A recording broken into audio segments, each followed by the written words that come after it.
I was doing my CA intern, and then due to some personal circumstances in 2002, I left my CA and started working as a post office and LIC agent. 2005, I started working for mutual fund. I took my ARN in 2004 and started mutual fund journey in 2005. And from 2005, 6, 7, we were just in bull market. So we sold NFOs, we sold all the funds that were doing thematic funds, sector funds. Me and Rajbhai both worked to, मतलब हमारी journey लगभग साथ में चली है. तो उसके बाद 2008-9 was the big market fall. जितने भी पुराने लोग हैं उन सबको पता है कि 2008 to 2013 was a very bad market cycle. 8-9 मुझे बहुत मतलब बहुत इंट्रोस्पेक्ट किया और मुझे ये समझ में आया कि ये बिजनेस मॉडल जो भी चल रहा है, जहाँ पे हम सेलिंग कर रहे हैं, ये लंबा नहीं चलेगा. हमें सॉल्यूशंस की ओर टर्न करना है. तो वहाँ से मैंने फाइनेंशियल प्लानिंग करना शुरू किया. मुझे याद है 2008 में मैंने मेरे फर्स्ट क्लाइंट को फीस चार्ज किया था. तो मेरा लोग मजाक उड़ाते थे बड़ौदा में कि फीस चार्ज कर रहे हो. तो मतलब वहाँ से मैंने फीस चार्ज करना शुरू किया. 8,000-10,000 रुपीज एनुअल फीस प्लस जो कमीशन तो मिलता था म्यूचुअल फंड में ट्रेल और अपफ्रंट वो टाइम पे. 2009 में अपफ्रंट चला गया.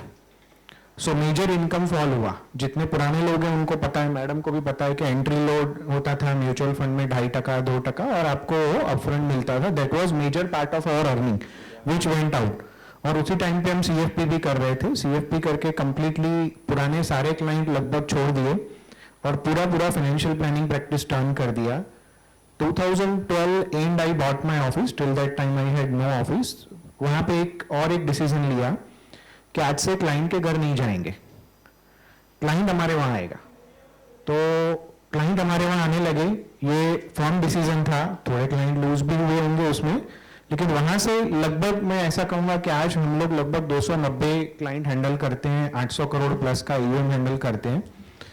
तो मेरे लगभग 2 या 3 क्लाइंट हैं जिनके वहां आज मैं 6 महीने 7 महीने में एक आध बार जाता हूं. तो मुझे ये लगा कि जब हम क्लाइंट के वहां जाते हैं ना, तो हम कंसल्टेंट नहीं रहते, हम सेल्स पर्सन बन जाते हैं. तो 2012 में मैंने ये डिसीजन लिया था और वो आज भी वही चल रहा है. दूसरा एक 2012 में डिसीजन लिया था कि बड़ौदा के बाहर काम करना है. मैं सिर्फ बड़ौदा के ही क्लाइंट नहीं हैंडल करूंगा. तो स्काइप करके एक ऐप आती थी जिसपे फ्री ऐप होती थी, जहां पे जैसे आज जूम है वैसे हम मीटिंग्स करते थे. तो लगभग वो जो शुरुआत की थी, तो मुझे लगता है आज हमारा ये जो 800 करोड़ का EOM है उसमें से मेरे हिसाब से एग्जैक्ट डेटा मुझे अभी याद नहीं, बट 35 से 40% EOM ऐसा है जो क्लाइंट्स को मैं कभी नहीं मिला हूं. सिर्फ जूम पे ही काम किया है. कोई मुंबई में है, कोई पुणे में है, कोई दिल्ली में है, कोई बिहार में है, बैंगलोर में है. अभी मैं रिसेंटली बैंगलोर गया था. मेरे क्लाइंट्स अमेजोन में हैं, गूगल में हैं, उनको मिलके आया पहली बार. कुछ क्लाइंट ऐसे हैं जिनके 12-15 करोड़ का पोर्टफोलियो है और हम उनको कभी भी 1-to-1 में नहीं मिले हैं. सिर्फ जूम पे ही काम किया है. दुबई में, थाईलैंड में, मलेशिया में. तो अब जब वहां जाते हैं तो दे टेल अस के आप कहाँ रुक रहे हो, मेरे वहां ही रुकना.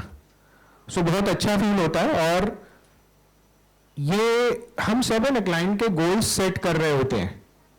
तो आज तक किसी क्लाइंट ने ऐसा गोल नहीं सेट किया है कि मेरे बेटे को मुझे फाइनेंशियल एडवाइजर बनाना है. मैंने नहीं देखा है. तो हमें इंडस्ट्री में, मैं मतलब मेरे से जितने भी मेरे साथ काम कर रहे हैं, मेरे जूनियर लोग हैं, मेरे टीम में बहुत सारे लोग हैं, उन्हें ये कहता हूँ कि इस प्रोफेशन को उस लेवल पे लेके जाना है कि आज जो लोग अपने बच्चों को डॉक्टर या इंजीनियर बनाने का गोल सेट कर रहे हैं ना, वो फाइनेंशियल एडवाइजर बनाने का गोल सेट करें. क्योंकि बहुत कम डॉक्टर होंगे जो हमारे जितना आज अर्न कर रहे हैं बड़ौदा में.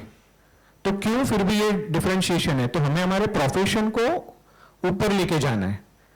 और 2020 में हमने RIA का डिसीजन लिया. तो अब हम MFD क्लाइंट्स को फीस नहीं चार्ज करते, लेकिन RIA क्लाइंट्स को बहुत सारे लोग ये कहते हैं कि फीस नहीं देंगे. There are clients which are paying 1 lakh, 1.5 lakh, 2 lakh fees to us. So उसमें से कुछ बहुत सारे क्लाइंट तो ऐसे हैं जिनको मैं 1-to-1 हम लोग मिले ही नहीं है, जूम पे ही काम कर रहे हैं. और वो क्लाइंट 1 लाख, 2 लाख फीस देने के लिए they are open, they are ready. तो अगर यहाँ पे हमें कोई अच्छे क्लाइंट नहीं मिल रहे हैं तो हमें वहां पे जाना है जहां से हमें अच्छे क्लाइंट मिल रहे हैं. लेकिन काम वही करना है जो हमें करना है. ठीक है. और जो कनक जी ने कहा मैं एसेट एलोकेशन और रीबैलेंसिंग का बहुत स्ट्रांग बिलीवर हूँ। मेरे वहाँ एक भी क्लाइंट ऐसा नहीं होगा जिसका एसेट एलोकेशन डिसाइडेड नहीं है और रीबैलेंसिंग नहीं हो रहा है। और लगभग 2011 से हमने एसेट एलोकेशन को बहुत स्ट्रांगली अडॉप्ट किया है और फॉलो किया है।